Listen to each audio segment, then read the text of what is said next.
Ayda bir-iki dəfə Respublika təxirə salınmaz təcili tibbi yardım stansiyasının həkimləri bizim verilişimizin qonağı olur ki, o təcili situasiyalarda çox vaxt özümüzü itiririk, bilmirik nə edək, necə edək ki, xəstəyə kömək edək. Bəzən həkimin işinə də mane oluruq istəməyərək.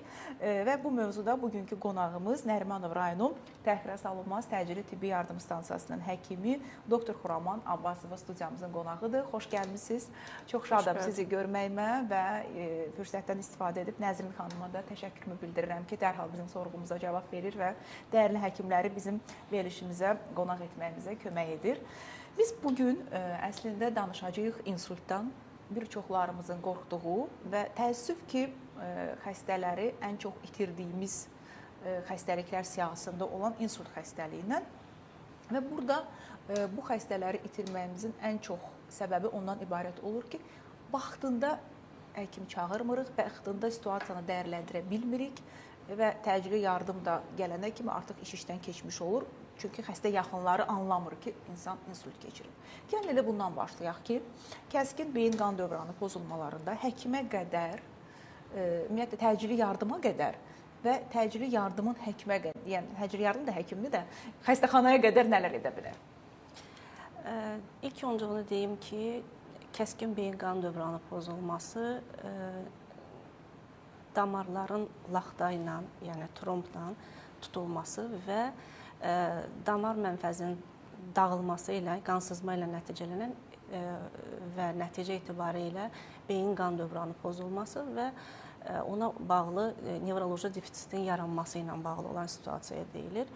Yəni, ona görə də bölünür. İnsultlar iki cür olur. Əsas işemik insult və hemorragik insult. Rast gəlmə tezliyinə görə daha çox 80-85% işemik insultlara və yerdə qalan 15% isə hemorragik insultlara rastlanır. Bəli, doğru dediniz. Bəzən elə hallar olur ki, bu deyək daha çox işemik insultlar vəziyyətində insan özü və yaxud da ətrafındakılar başa düşmürlər. Nədir situasiya? Burada əsas deməli alqoritm, daha doğrusu qayda, FAST qaydası, face, üzdə olan asimetriya, arm, qollarda və yaxud da ətraflarda olan zəiflik, bu ya bir tərəfdə sağ və yaxud da sol yarım tərəfdə, bir qolda və yaxud da bir aşağı ətrafda ola bilər. Nitqin pozulması və yaxud da nitqin bu və ya digər dərəcədə pozulması ilə səciyyələnir. Bunu xəstə özü bəzən sadəcə bir keçib gedən bir durum kimi dəyərləndirə bilir. Yəni, hansısa qolum zəiflədi, keçib gedər, yeriyə bilmədim, keçib gedər, üzündəki asimetriyanı hiss eləməyə bilər və ətrafdakı insanlar tərəfindən bu tez sezilə bilər. Buna görə xəstənin tez qospitalizasiya olunması, ilk bu əlamətləri biləndən sonra qospitalizasiya olunması şərtdir. Son 20-30 ildə o qədər tibb inkişaf edib ki, bu sahə üzrə bildiyimiz kimi bu insultlar, istər işemik, istər hemorragik insultlar nəticə etibarilə nevroloji defisitin yaranması və əlilliyə aparan ilk xəstəliklər qrupundandır. Səhiyyənin, tibbin də əsas məqsədi bu defisitin minimuma endirilməsidir. Yəni, vaxtında aşkar olunan, vaxtında deməli, diaqnoza qoyulan və vaxtında müdaxilə olan vəziyyətlərdən bu defisitin, bu əlilliyə aparan daha doğrusu yolu azaltmaq mümkündür. Yəni, bu sahə üzrə də son dediyim kimi 20-30 ildə çox təbabət bu sahədə çox irəli gedibdir. Dediyim kimi, əgər xəstə və yaxud da insan özünün bir yarım ətrafında zəiflik hiss eləyirsə, üzündə bir... Bu anidənmi başlayır? Bəli, bu çox qəflətli baş verir, onu da deyim. Çünki tromb, necə ki bizdə infarkt anlayışında, infarkt damar ürəyə gedən damar tutur, eynən beyin damarı və ona da uyğun nevroloji defisit yaranır. Hansı mərkəzə gedən damar tutulubsa? Hansı payı damar mənfəzi tutulubsa, həmin paya uyğun da nevroloji defisit yaranır. Və o nevroloji defisit sadaladığımız 3 əsas istiqamət deməli üzün əyilməsi, asimetriyası, ətraflarda keymə və yaxud da zəifləmə, yerişin pozulması və nitqin dəyişməsi. Kəkələmə ola bilər, hansısa bir ifadəni, cümləni sona qədər fikrini ifadə etməmək kimi ola bilər və s. Və dördüncü fəs dediyimiz time, bu nevrologiyada belə bir zaman beyindir bir şüarı var. Yəni nə qədər tez aşkarlansa və aşkarlanan andan 3 saat yarım, 4 saat yarıma qədər diaqnoz, yəni bunu hospitalizasiyası aiddir bunun və s. diaqnoz qoyulur, müdaxilə olunarsa o saat müddətində nevroloji defisit aradan götürülməsi daha da müsbət nəticə verilər. Defisit az qalar və yaxud da heç qalmaz. Yəni insult başlayan andan Bəli. 4 saat yarım müddətində 4 saat yarım müddətdə artıq müdaxilə olunmalıdır. Müdaxilə olunmalı. Artıq xəstəxanaya çatmalıdır. Xəstəxanaya çatdırılması, onun müayinəsi və dəyərləndirilməsi, bütün laborator klinik müayinələr və s. və bundan sonra artıq müdaxilə bu saatlarda onun defisitinin minimuma endirmək deməkdir.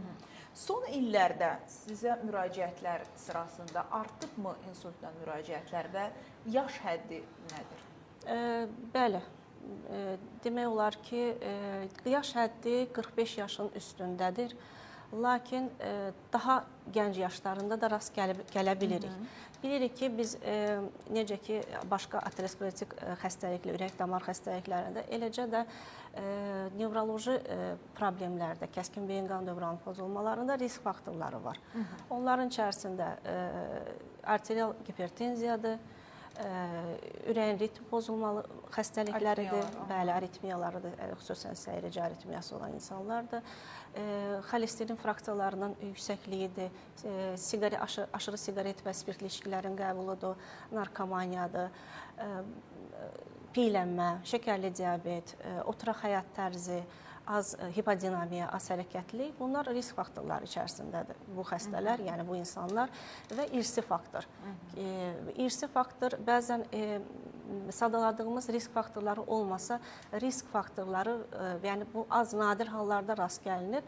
Lakin damar daxili laxtalanma belə bir cavan insanlarda da rast gəlinə bilir. Az olsa da rast gələ bilirik 45 yaşından tez. Amma genəldə 45 yaşın üstündə.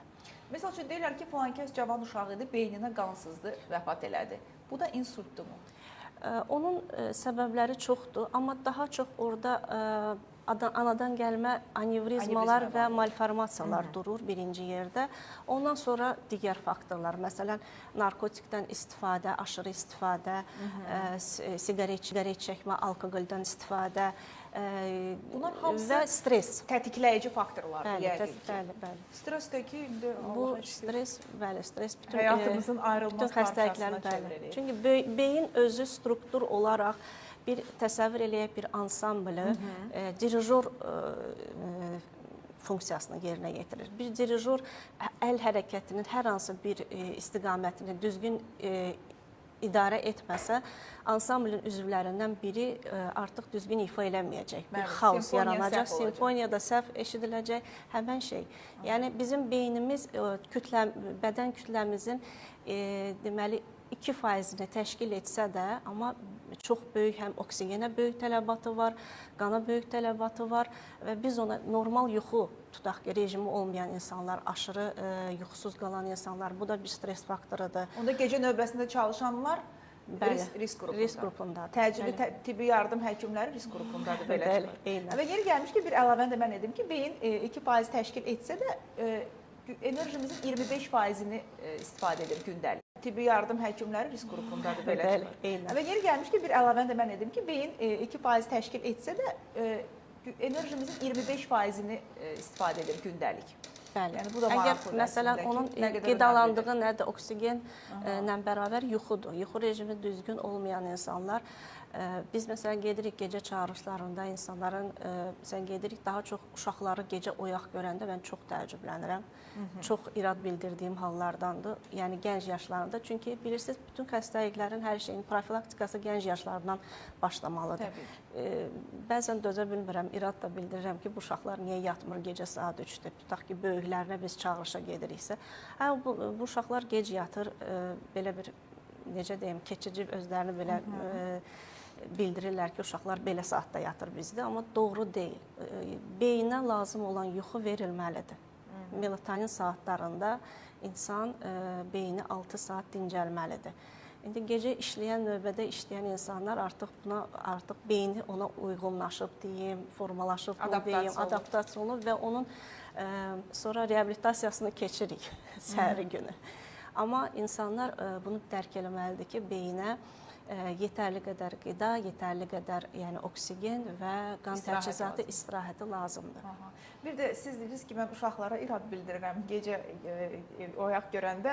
Mən təəssüf ki, irad bildirə bilmirəm, amma mənim belə ürəyim ağrıyır gecə saat 11-də, 10-da restoranların belə dolu olduğunu görəndə ki, o saatlarda hələ yeni sifarişlər gəlir. İndi soruşa bilərsiniz ki, sənin nə işin var gecə 11-də restoranda ki, onları görürsən. Bəzən yürüyüş etdikdən sonra giririk harasa bir bitki çayı içməyə və s. və görürəm ki, hələ o saatda hələ yemək sifariş edirlər. Saat 10-11-dir gecə və başa düşürəm ki, yəni bir çox suallarımı niyə belə olur, niyə filan xəstəlik gəncləşib, niyə bu qədər piyələnmədən əziyyət çəkənlər var sualının cavabını əslində tapıram orada və doğrudan da xüsusilə pandemiyadan sonra uşaqlarda, yeniyetmələrdə, gənclərdə artan artıq çəki bugün, sabah sizin insult çağırışlarınızda əslində, elə deyilmi? Bəli. Çünki nevroloji xəstəliklərdə, yəni siz ixtisasca nevroloqsuz, ona görə sizə verirəm bu sualları. Bu faktorlar çox önəmlidir. Çünki bunlar hamısı xronik iltihaba gətirib çıxarır ki, xronik iltihab da qeyd etdiyiniz problemlərin altında yatan səbəbdir. Mən istəyərdim ki, bax bu mövzuya da toxunasınız ki, necə olur ki, birdən-birə olmur yəqin ki, bu insult. Bu yaşam boyu özümüzə etdiyimiz, verdiyimiz zərərdir. Bax, istəyirəm ki, buradan danışasınız ki, o insult olmaq üçün əslində nə qədər, neçə il vaxtımız var. Bəli. Olmaya bilərik. Bayaq mən sadaladım risk faktorlarını. Birinci sırada biz arterial hipertenziya, şəkərli xəstələri yəni nəzarətsizdir çoxu. Bəli, 50% insanlar arterial hipertenziya artıq məruz qalmış deyək, artıq xəstəliyini dərk etmiş insanlar 50% gündəlik profilaktikasını aparır. Bu bizim özümüzün, mənim şəxsən bir statistik özümə görə deyirəm, müşahidə elədiyim təcrübədən deyirəm. 50% dərmanlarını içir, stabil şəkərini, təzyiqini, qidasını, gəzintisini, istirahətini və s. qoruyur. O bilir ki, bunun fəsadı necə olacaq. 50% insanlar bunu dərk edərək bu şeylərə yəni riayət eləmirlər. Yəni necə? Təzyiqim qalxandan qalxana dərmanımı içirəm. Mən insulin qəbul eləmək istəmirəm. Yəni qəbul eləmirəm. Və ya mənim təzyiqim var, xəbər yox. Bəli. Bu təzyiqim qalxanda təcili yardımı çağırıram, gəlir yardım göstərir, bu kifayət eləyir. Mən sadəcə hirslənmişdim və yaxud da əsəbləşmişdim ona görə və s. Ancaq özünü necə deyim, xəstəliyini dərk edir. Artıq mən həmişə belə xəstələrə, şəkərli xəstələrə, arterial təzyiqli insanlara deyirəm, siz bunlara xəstəlik kimi baxmayın, artıq həyat tərzi kimi baxın. Çünki artıq siz bu dərmanı necə gündəlik 3 dəfə qidalanırsınız, yatırsınız, bu eynən də bu. Bu sizin gündəlik tərzinizdir. Yəni şəkərinizi də tənzimləmək, dərmanınızı vaxtında içmək. Yəni bunun profilaktikası bundan ibarətdir. Bəzən xəstələri yenə gedirik, biz bayaq danışdım, mən ümumi danışdım insultlardan. Bəzən xəstə deyir ki, mən mikroinsult keçirmişəm. Belə bir terminologiya sadəcə pasiyentlər arasında var. Bizdə belə bir lakunar tranzitor işemik ataka deyilən bir vəziyyət də var. Bu da kəskin beyin qan dövranı pozulmasıdır. Sadəcə bu vəziyyətdə, yəni sadaladığımız o defisit, ümumi və ocaqlı simptomatika 24 saat ərzində keçib gedir. Ona görə biz ona tranzitor işemik ataka deyirik. Yəni tutaq ki, bir tərəfində zəifləmə oldu, bir dilində bir keçici bir nitq pozulması oldu. Keçdi, getdi, bunu ötəri sayır, hesab edir ki, bu gəldi, keçdisə daha vəssalam, keçdi, qutardı məndən, daha olmayacaq. Amma bu bir siqnaldır, bu bir işarədir ki, yenidən təkrarlana bilər və bu artıq 24 saat ərzində keçmir və qalıcı olaraq və ağırlaşmış olaraq yenidən qayıda bilər. Bunu anlatmağa çalışırıq. Sonra aritmiyası olan insanlar, yenə də risk faktorlarına qayıdırıq. Aritmiyası olan insanlar dərmanlarını qəbul eləmirlər, yəni vaxt aşırı. Məsələn, kardioloqlar onlara məsləhət görürlər ildə bir dəfə, 2 dəfə kardioloq müayinəsindən keçmək. Lakin bunu yenə də dərman qutarmışdı, vaxtım olmadı getməyə, almağa, müxtəlif bəhanələr gətirirlər. Və bu da, yəni profilaktika başlayır həmin o risk faktorlardan. Deyək ki, hipodinamiyası var, piylənməsi var, qidalanmasına bir nəzarət yoxdur. Yenə də bu ehtimal, yüksək ehtimalla ki, insult keçirəcək. Eləcə də ata, anada, yaxın qohumlarda, yəni insult riski varsa, insan bəzən deyir ki, mən qorxuram, anamda bu keçiribdir, bəlkə mən də keçirərəm. Mən tez-tez yoxlanmağa gedirəm. Belə insanlar da var. Yəni fobiyası olan. Bundan bəri idiopatik fobiya deyirik biz, idiopatik nevrozlarda olur. Yəni sadaladığım şeylər, sonra cavanlar çox qidalanmasında, həyat tərzində, bayaq sadaladığımız kimi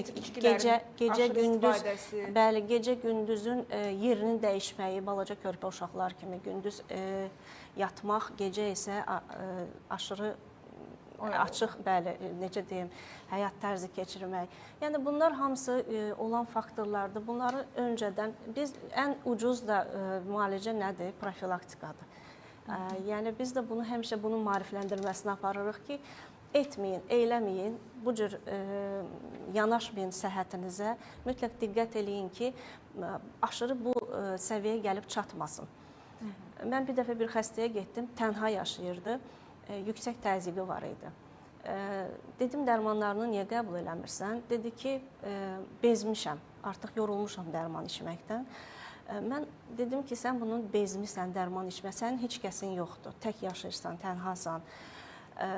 Bəs yaxşı, sən bunu içməsən, sən insult keçirsən, sən infarkt keçirsən, sənə kim baxacaq?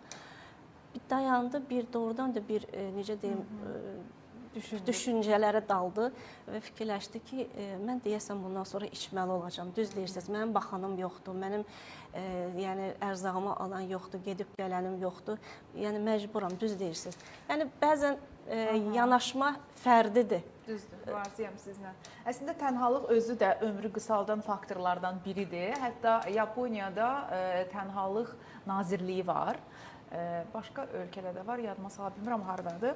Yəni elmi çalışmalar da göstərir ki, tənhalıq da doğrudan çünki depressiya özü stres, neuroinflammationun altında dayanan səbəblərdən biri də məhz o tənhalıqdır. Biz təcili tibbi yardım gələnə qədər nə etməliyik? Yoxsa misal üçün ola bilərmi, və sizin təcrübənizdə olubmu ki, təzyiqi qalxıb 240-a deyib, hə, qoy bir limonlu su içim, əvvəl ayağımı isti suya qoyum, sonra həkim çağıraram və yaxud sonra iş işdən keçib və yaxud gəlmişsiniz ki, 220-dir, amma deyir, özümü normal hiss edirəm, təsadüfən ölçdü. Bax, bu hadisələri istəyirəm danışaq ki, əhalinin daha çox məlumatı olsun. Yəni, həkim gələnə qədər nə edək, nə etməyək? Deməli, bayaq sadaladıq 3 böyük əlaməti, hansı ki, nevroloji defisit deyirik biz. Bundan başqa olan bir şeylər var. Məsələn, xəstə aşırı baş ağrısından şikayətlənir. Deyir ki, ömründə belə baş ağrısı keçirməmişəm. Bu ənsə nahiyəsində olan ağrılardır. Elə bil ki, ora bir zərbə vurulmuş bir ağrı. Göz görmə qəfildən görməsi dəyişə bilər, itə bilər.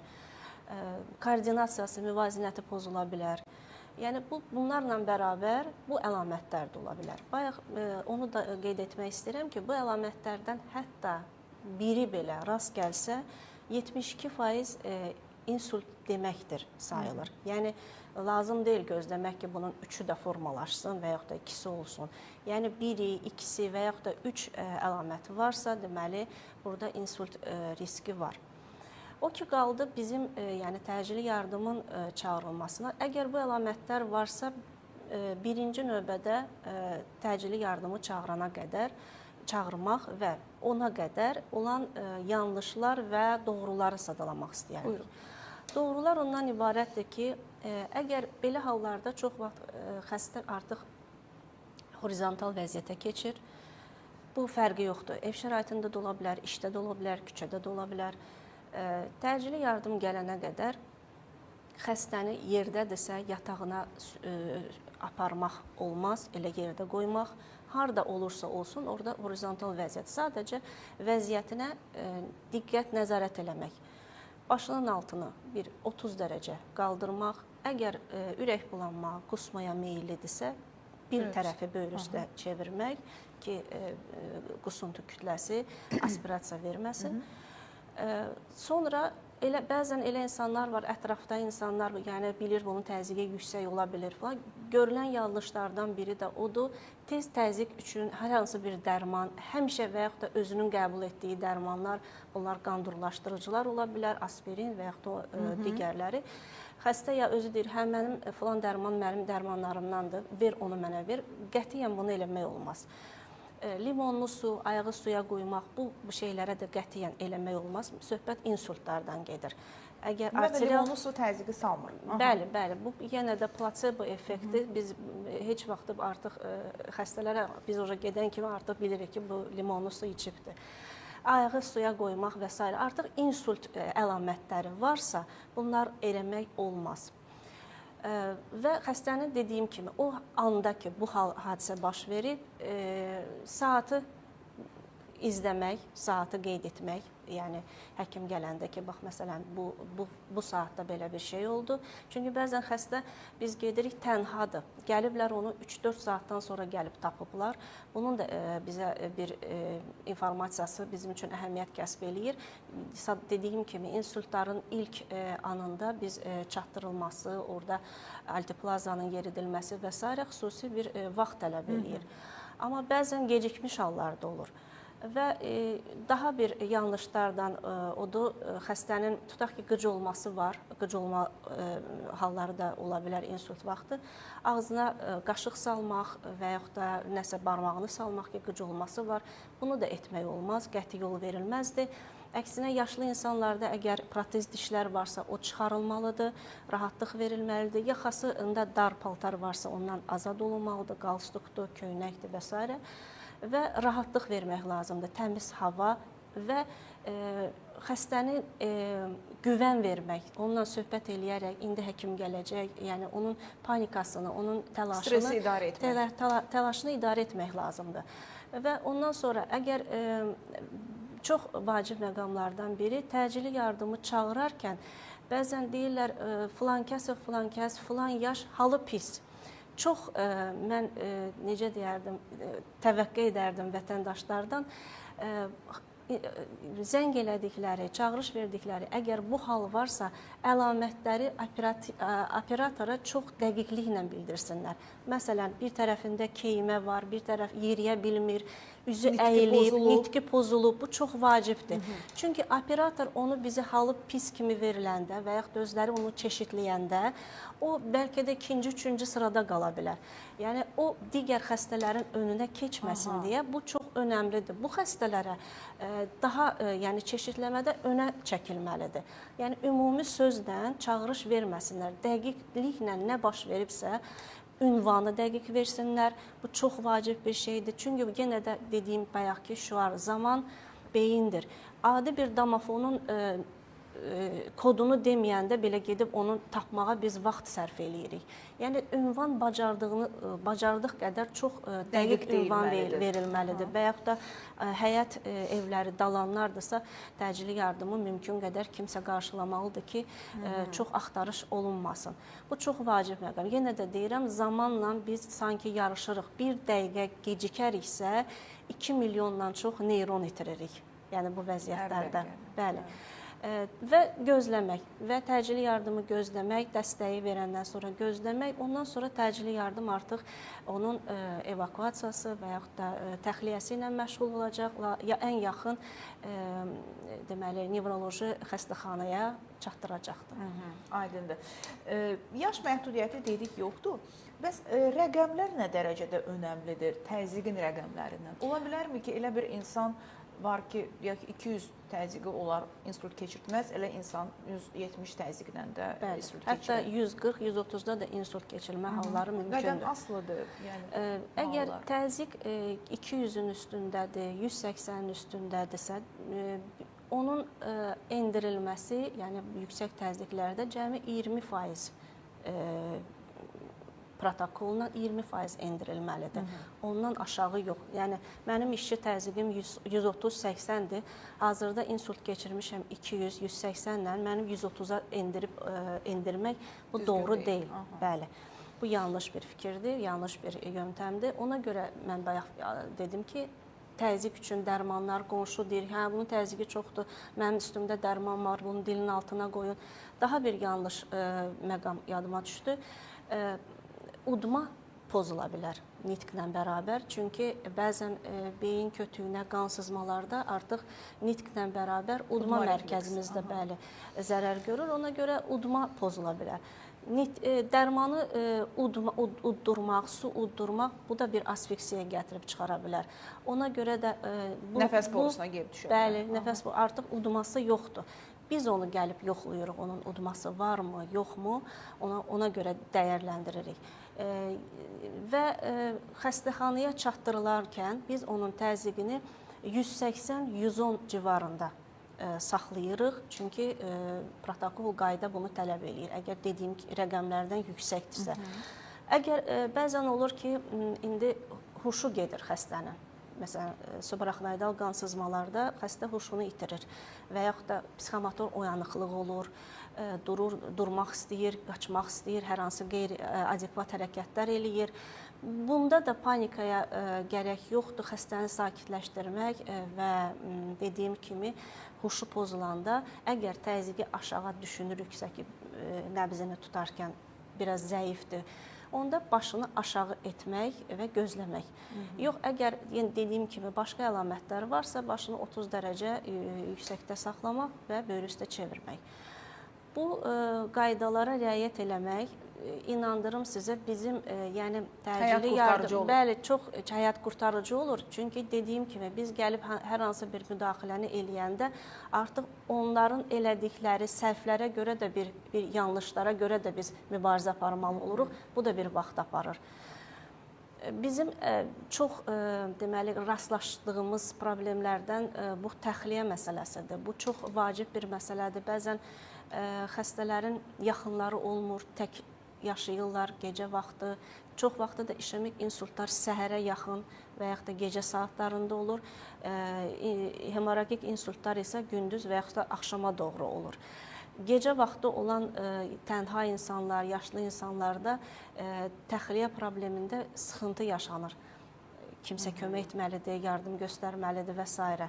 Ona görə problemlər yaşayırıq. Amma mümkün qədər, belə bacardığımız qədər o qədər bu işləri görmüşük ki, artıq dediyim qədər, əgər informasiya bizə doğru, dürüst verilsə, onun öhdəsindən gəlirik.